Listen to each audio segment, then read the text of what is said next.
Saan napupunta? Yung pinutol na titi. Gagong dami nang nangyari. Very Pinoy. Yeah, man. Ako po'y, ewan ko lang bakit lagi reklamo ng babae sa ating mga lalaki na parang, kayo mga lalaki kasi nalandin nyo. Very usual na line, di ba? Nalandin yung mga lalaki. Pwede ko bang explain? Kasi kami mga lalaki, kung mapapansin nyo, meron po kami titi.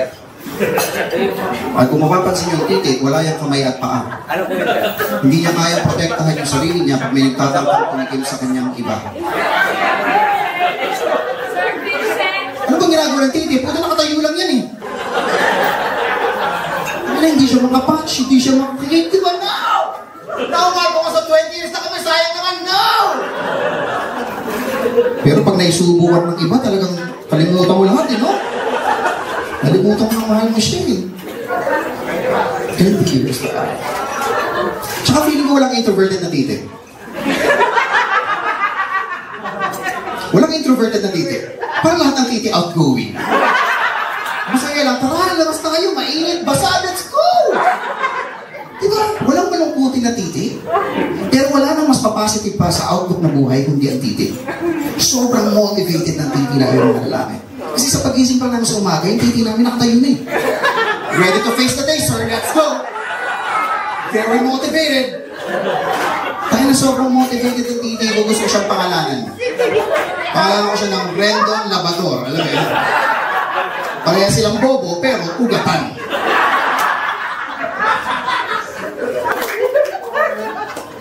Okay, lalaki tayo ng konti. Hindi ko alam kung ako lang to. Observation ko lang to sa comedian. Pero baka meron din dito.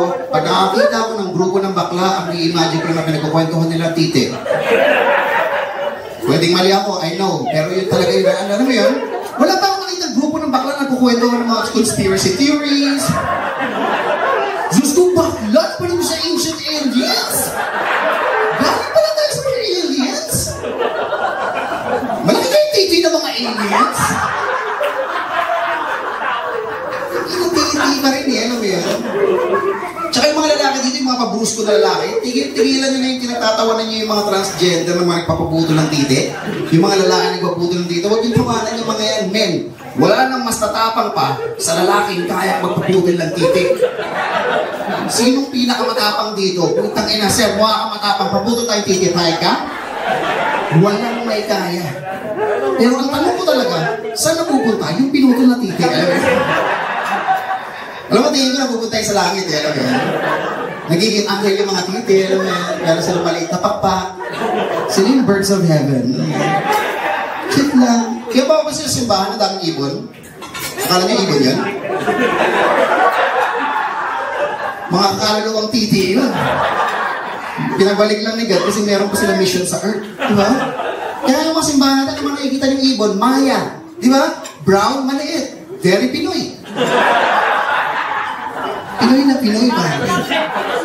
Minsan nagpa-perform ako sa Manila sa PGC. Alam naman sa PGC, medyo maraming mga hatis dyan, mga gandang babae, di ba? Kwento ko lang po sa inyo. BGC, naglalakad ako, may nakita akong nagkantang babae. Hindi ko talaga napigilin yung sarili ko, napatintigo ako matagal. Natitigaw ko. Ano mo paglampas niya ang sabi niya sa akin? Ano ba yan? Tingin pa lang para ka nang hinuhubaran? Yeah. Na-offend ako. Sabi ko sa kanya, ma'am, sa tingin mo yung tingin ko na yun, hinubaran lang kita? Gagong dami nang nangyari. Dami na nag-sex tayo sa beach, 2 na anak natin,